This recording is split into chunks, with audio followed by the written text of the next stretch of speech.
Hello everyone and welcome back to another video on my channel, and today this is going to be my Hazbin Hotel review covering episode 5.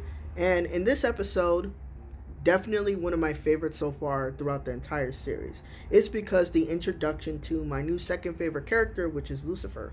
And it is funny to say that because I love the fact that Vizzy Pop actually managed to make this character not a stereotype like evil and distant father. Like, he is still distant. However, in the episode, it is explained that, yeah, it is for reasons why, because it is said that Lilith and Lucifer aren't together anymore. Even though he still is wearing his wedding ring, they've lost all connection with each other. And of course, we can also see that Lucifer is going through a lot of depression and anxiety, and despite that, he's still a very cheerful person. So we can see where Charlie gets most of her personality from. And it's kind of good because I thought she was going to be the black sheep of the family, but it's nice to see that she is just like her father. So it is also explained in this episode that Charlie is really stressed because 5 months have passed and there's only 1 month left until the next extermination is happening, and she's very desperate and realizing that she needs extra help because the hotel isn't working and time is just moving way too fast, and they don't really have like a proper plan to combat against the angels that are coming. So she calls her father, and immediately Lucifer, when he visits the hotel, has beef with Alastor, which is incredibly funny as they're fighting over Charlie. Now, one thing I would note, obviously I said in my previous reviews, is that Alastor definitely has a connection with Lilith. Reasons why it makes sense because as soon as Lucifer actually comes to the hotel, you can see that Alastor has this type of look on his face. Like, he doesn't look happy at all. And you can clearly tell that it's very fake. So these two have never met each other, and already Alastor has beef with Lucifer, calling him short and really just showing that he's not happy with him. So I just think that's incredibly interesting to note. And another thing is that the song itself with these two characters was hilarious. I love the back and forth with each other, really showing that, yeah, even though Alastor could probably care about Charlie, he still mostly is just doing it out of his own amusement, being in a hotel, but also to piss off Lucifer. I think a lot of people in the fandom think that Alastor actually cares about Charlie so much, but I don't think so yet. I think that's way too early to think of. And like him saying that, oh, you're like the daughter that I spawned, it's clearly he's just making fun of, mocking him, just to get him upset. And I think it was incredibly funny the way they interrupted the song with the introduction of Missi, who gives us more information about Alastor, how he rise to power.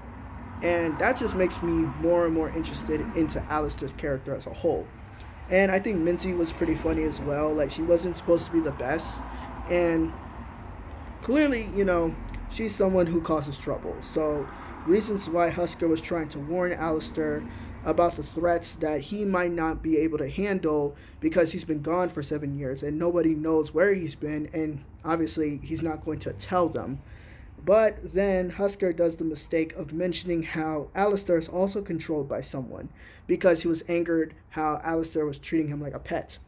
And in that case, Alastor was not pleased. He got easily angry after Husker mentioned this, which, as I said, is most likely Lilith. And yeah, like, even though I love Alastor, it's just that it's clear that he is very scary and someone you don't want to get on your bad side.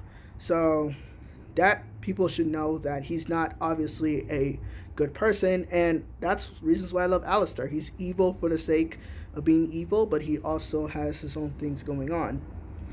And then later in the episode, Charlie and Lucifer actually connect with each other, finally coming to terms with each other that Charlie wants to desperately save her people and actually make a change. And I do agree with Lucifer as the fact that because he himself was from heaven, he was originally an angel, that he was casted out for his ideas and his way of thinking, that he became the way he is. And it shows that he clearly doesn't have much, faith in Charlie, and rightfully so as a father too as well. But obviously Charlie shows her determination, and she and her father sing More Than Anything, which is my favorite song so far. Every time I hear the song, fantastic. and really connect with each other, to the fact that Lucifer is going to believe in Charlie and be like, okay, I'm going to set you up with a meeting with the people up above, but I can't help you after that. And I think that was incredibly sweet. It really shows that, yeah, Lucifer only has Charlie left, like he said in the song, that he's the only thing that he's going to fight for. And now the end of the episode is that Charlie and Vaggie are going to heaven. And obviously, Vaggie's not too happy about that. And I just think that was a great way to end the episode. So, overall, fantastic episode. Loved it a lot. The beef between Alastor and Lucifer was the highlight for me, but also gives us more with Charlie as a person. And it does show that Lilith definitely distanced Charlie from Lucifer, so it makes sense why they weren't as close as before. Because you can clearly see that they are very, very close in terms of personality. But that will be the end of my review. Thank you so much for watching, everyone, and I hope you have a great day.